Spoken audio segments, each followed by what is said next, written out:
Hello, I'm Angela Kane, a former television news journalist and now the president of Angela Kane Communications. And I'm joined today by the president and CEO of the Indy Chamber, Michael Huber. And we're going to have this topic, so I want to get this right. We're reimagining the Indy workforce with a focus on attracting and developing diverse talent in our city. And it's good to have you with us. Good to be here, Angela. Good to see you again. Well, you as well. And let's just get right to that. Why do you think it is so critical to attract and develop diverse talent in our city? So, Indianapolis is very blessed because we've got such a mix of industries here. Life sciences, logistics, and e-commerce, the second largest FedEx hub in the world, as you know. Advanced manufacturing, sports. We've got all these industries coming together. One thing all those industries have in common is they're all trying to grow by serving a broader and broader base of people in the United States and in other countries. The United States and our own Indianapolis is becoming so much more diverse. So it's true everywhere, but especially now in Indianapolis as we recover from the virus and all the economic challenges. If we want to grow and we want to grow jobs here, and not just talking about big businesses, but also small businesses, you've got to serve a much more broad and diverse customer base, and you've got to be changing within your company too, and you've got to attract the talent. And the other thing that we know about cities around the country is the cities and regions that grow and develop diverse talent in their own communities and then attract people, many of whom are from diverse backgrounds from other countries. Those are the communities that are going to win. It's the communities that lose the talent and lose the diverse talent that can't find enough people to fill the jobs and grow the companies. So this, I mean, what can you even say about the last year and a half? But it's got people thinking in very different ways, and that's why it's an honor to be here, just discussing this topic with you on behalf of InnoPower. Absolutely, and discuss too the advantage to businesses to have a diverse workforce, to develop a workforce that's diverse. I think there's been a change happening. I think for a long time, many years, that you've seen many more companies, large and small companies, adopting, diversity, equity, and inclusion, and understanding that that's important. But some of that is, I think, conceptual. They think it's the right thing to do, and it is. What I've seen, in the Indy Chamber here, we've got about 2,000 member businesses, so we get perspectives of a lot of different businesses. Is you're seeing a shift, especially in the last year and a half, where companies are realizing I'm going to do better if I can attract a more diverse talent base for my company.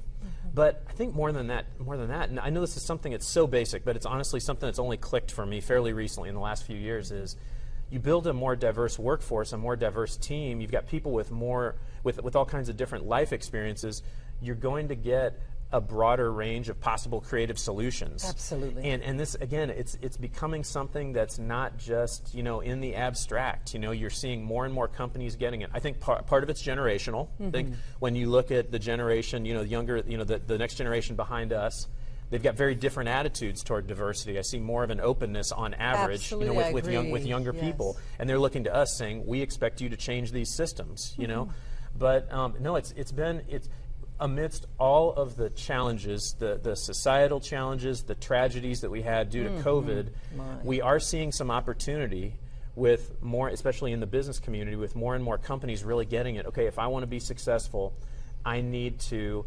attract a much more diverse workforce for my company. And you were talking about seeing some of the young people speaking up and wanting to see that in their workplaces, et cetera, too. But discuss the actual catalyst. This didn't just come out of nowhere. This has been an issue for many, many years, but there was a catalyst that happened over this last year of all the change we've been through, including the racial protests. So what's leading to more businesses wanting to do this? Absolutely.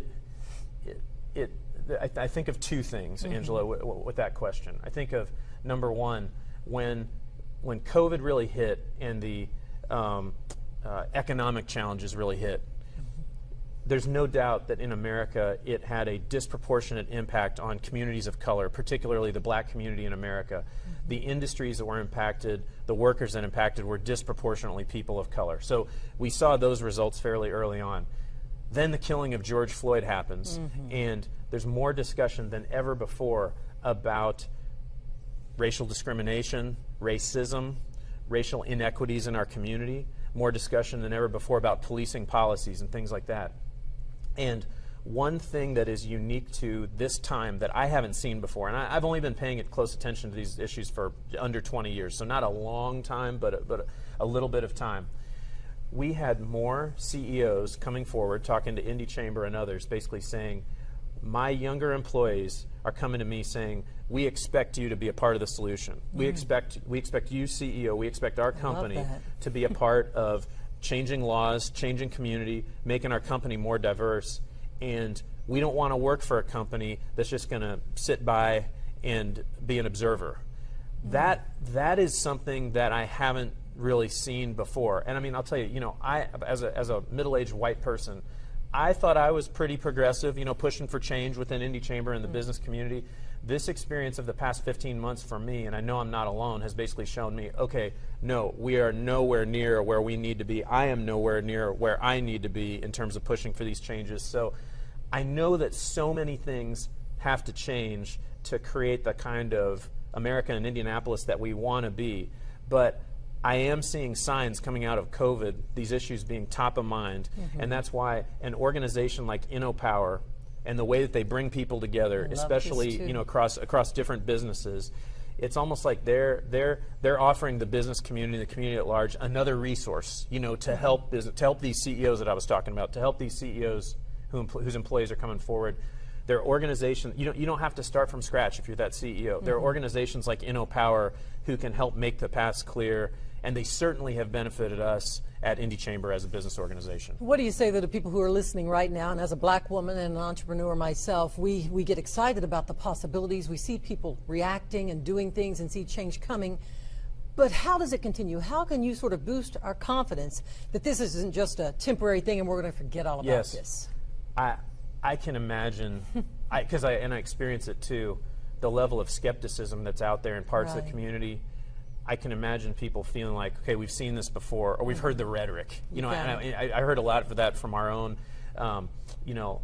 black board members, Hispanic board members of color, when the statements started. Companies felt they needed to make statements last summer. I felt some encouragement, but I felt some skepticism coming their way. We have to look at systems and is the rhetoric and the energy actually changing systems? That's it. And this takes us into, as you know, and a whole other topic. You're starting to see political systems changing, even though the national dialogue is still terrible, very toxic. But you've seen political systems begin to change. Just in our own state of Indiana in the past year, you had the first steps of meaningful police reform, limits on police power passed at the General Assembly. Kind of underreported, in my opinion. It's just a first step. It's not everything that needs to happen. You saw the city of Indianapolis take the board that oversees police authority and add 4 more community people, so it's a majority of community people overseeing that. So so many more things need to change. You're starting to see the early signs of political systems changing.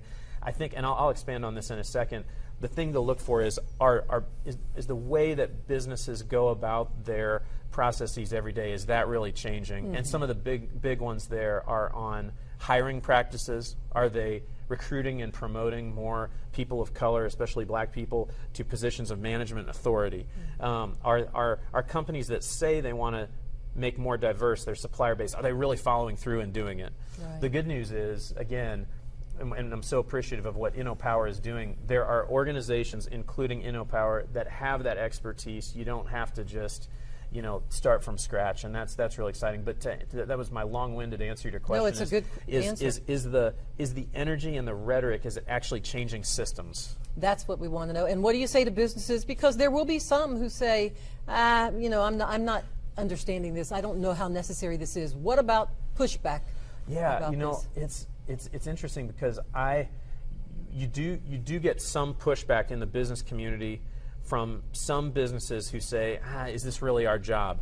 I'm actually seeing a different challenge, which is very interesting. I'm actually seeing more and more businesses in 2021 who are saying, we understand that racial inequity is a huge problem, and we understand that racism exists, but what's our role in that? Should that really be the role of government? Should that be the role of nonprofits? And I would say no. And I know Emil and InnoPower would say no. There's so much potential when businesses can look at the way they're doing things and ask critical questions like, what if we made our supplier base much more diverse, including companies in our own backyard, we'd keep all that capital here. Maybe we'd be able to attract and retain more talented people if we could make diverse hiring and promotion to management and a more diverse corporate board part of our mission as a company.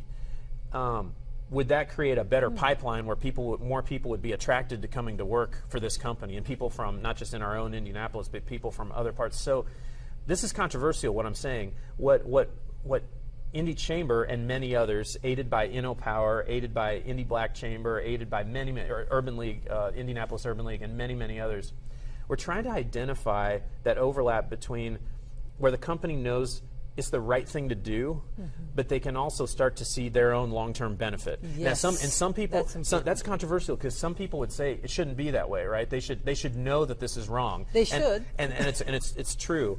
And yet, you know, we get a lot more success if we can broaden the conversation and get the company to see not only is embracing this kind of diversity the right thing to do, but in the long run they're going to do better. And right. You know, I mean, a lot of these CEOs are also the kind of personal growth experiences that I'm having now in realizing that I wasn't as far along as I thought I was. Right? The kind of personal growth experiences that really means something, right? It helps you start to see the world in a different way. And that's something that organizations like InnoPower can really offer to these companies who they know something needs to change, but they might be intimidated. Right, and not sure what to do. So what are you seeing, and what are you excited about, Michael, about what changes you are seeing in both the chamber, because I see on your website you have some inclusive growth opportunities and you're addressing racial disparities, et cetera, in both the chamber and in some of the businesses. What's exciting you? I point to three main things, Angela. So one of them is there's more energy around changing laws, because laws and policies need to be changed, and there's no question of that. And if you had said to me, I don't know, 4 or 5 years ago, hey, there's going to be a time when the Indy Chamber is going to be engaged in police policies, I would have said, I don't know, is that right? Do we have the expertise? Does the business community have the expertise? And yet here we are in 2021. George Floyd happens. We get a lot more focused on the problems of our own Indianapolis and our own state of Indiana, and you're starting to see meaningful change. So policing policies, sentencing laws and things like that, which have terribly disproportionate impact on people of color, especially the black community. There's more and more energy for the business community to be engaged in that arena, literally changing laws. The second one is an effort called Business Equity for Indy, which is an alliance that we talked a little bit about it in the fall of last year when Eli Lilly and Company announced their commitments to diversifying their supplier base and more diverse hiring. And so we have a partnership with Central Indiana Corporate Partnership focusing on changing business practices in procurement, in hiring, in policy, in impediments to health, and in learning and talent, and in education. And so this is a very exciting initiative. We're working a lot in partnership with the Urban League and InnoPower and others in making sure that diversity, equity, and inclusion isn't just like a programmatic thing that we do, but it's part of our economic development strategy. And then the third thing is the emergence of the Indianapolis Urban League and partners in this $100 million grant on the Lilly Endowment, the African American Quality of Life Initiative. The Urban League, and I'm proud to be a board member. You've got other Urban League, contributors and board members who will be watching this, but they are really setting out with $100 million and the ability to leverage that money in meaningful ways. Again, $100 million is not going to be enough. We're not going to fix the problem, but it starts to create that sense of momentum that maybe things are changing. And again, I know that we, as a business community, have got a lot to do to build trust with communities who might say, I don't know, we've seen this before, we've heard the rhetoric before. So we've got our work cut out for us, because we need to do a better job of reaching out and building trust. It is true, and I was just looking at some statistics I wanted to pull up here, reading one of many reports about the absence of diverse leadership in corporations and businesses, which I hope is something that will be part of what you're looking at as well when you're talking about diverse talent. But the U.S. Equal Employment Opportunity Commission had a report just a few years ago that showed that black professionals held just 3.3% of all executive or senior leadership roles in the United States, and among Fortune 500 companies, 1% were CEOs. And so we have some of the same things happening around Indiana in our state. how will you address the city and some of the businesses, the lack of diverse leadership? It's something I as a former director, faced some things that really surprised me in my life and career, that some businesses just don't understand how essential it is to have our diverse voices around the table. And again, controversial point, but it's wrong when there's that much of a disparity between the African American people who live in your city and African American people in management. So, A, that's not right. And I'm going to say, this is the controversial point, it's up to organizations like ours, Indy Chamber, to tell a story about and ask the question, company, how much talent do you think we're missing by showing them a very a too homogenous business community? You know, how much minority talent are we missing? Talent that maybe grows up in Indianapolis but moves to another city because they think there's more opportunity there. Right. How much international talent do you think we're missing out on by not showing people that we are a city that puts enough of a value on promoting minority talent to management? And so it's, again, I know I keep coming back to this sort of controversial point. You look at these numbers and it's wrong, but it also, I really do think, tells a story. You know, the research is out there, and it's many, many, many different reports. You can Google them, that as you build diversity within your organization and as you build diverse management teams, your company does better on average, not by some like aspirational la. It's because you get a broader range of solutions and a broader range of life experiences. You can come at your company and your organization can come at things from different angles. Yes. And so if we could move those numbers that you just cited in the right direction, it starts to create an image of a place that people from the outside look and they're like, oh yeah, okay, so I can move to Indianapolis, have opportunities I might not see in my city. They really put a value on this. So we have our work cut out for us as a city to really move the numbers that you mentioned, and yet I am energized just by this shift that we've seen in the last couple of years, despite the political problems and things like that out there. Yes, because you and I had discussed before this interview, when black talent or diverse talent is thinking about a city to move to, right, they're not necessarily thinking Indianapolis. How do you change that image? How do you say, choose us, choose us? That's right. And who are you competing with? You know, how do you make them choose you? And some recent, just the recent, an unscientific research of the census data. So, Indianapolis and your native Columbus, Ohio, have done better in the last 20 years. They've kind of emerged in terms of growth rates and diversity rates relative to the rest of the Midwest, okay? Not necessarily relative to coastal cities. And so there's a story to tell. On one hand, we know that Indianapolis receives black talent and minority talent in general from some other Midwestern markets, and that's really good, and we need to do a better job of celebrating that. But we also know that Indianapolis loses black talent and minority talent in general to cities, particularly some southern cities and southwestern cities. And it's like, as someone who works at the Indy Chamber, I would love to move the needle on that and be able to say to our counterparts on the east or west coast, hey, if you come here, there are many different pathways for black talent.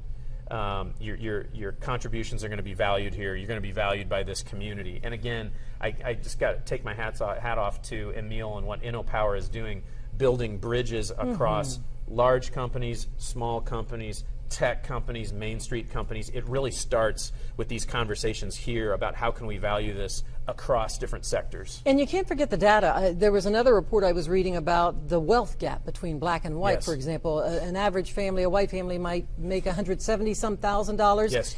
And we will make 10% of that, maybe $17,000. And so is all of this getting things, attracting more diverse talent, attracting diverse leadership, going to help address the wealth gap in our city? Yeah, it's one shift that I think is very positive that's helping a lot of people understand is the shift toward community wealth building. I think in the past, this is just my own observation, you might take these problems of racial inequities, but split them up into housing and employment, things like that.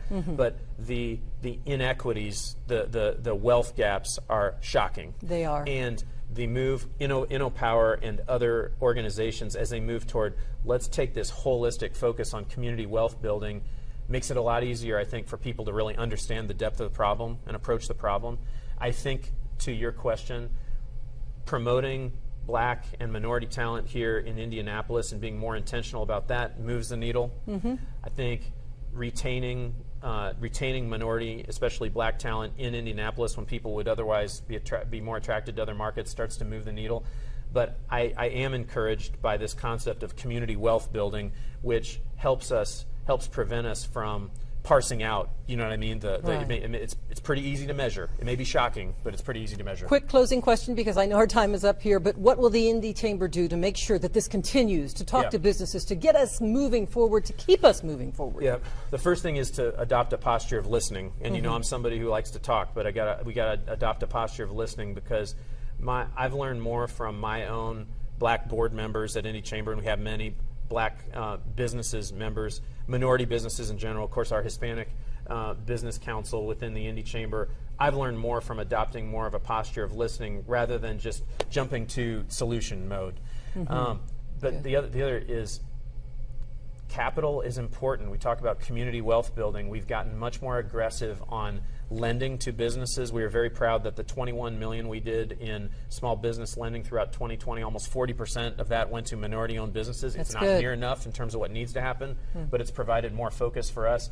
And then also in our own organization, we will have to lead the way and show people that we are committed toward creating paths to success for minority candidates. We've got great black leadership in our organization, who includes our general counsel, head of the Indianapolis Economic Development Corp, and many other roles. We need to do more. But if an organization like ours wants to encourage and recruit other companies to do it, then we need to show that it's important to us as well, because actions are going to speak louder than words. That's right, and people will be watching, and more of the community and others will be holding everybody's feet to the fire to see real change, because all we really want to do is be treated equitably and with equality. Absolutely. That's what every American deserves. And thank you for this important conversation, reimagining the workforce to attract diverse talent and develop diverse talent. Anything you want to say in closing? It's great to be with you, Angela, and I just appreciate what InnoPower is doing in building the kind of bridges that they're building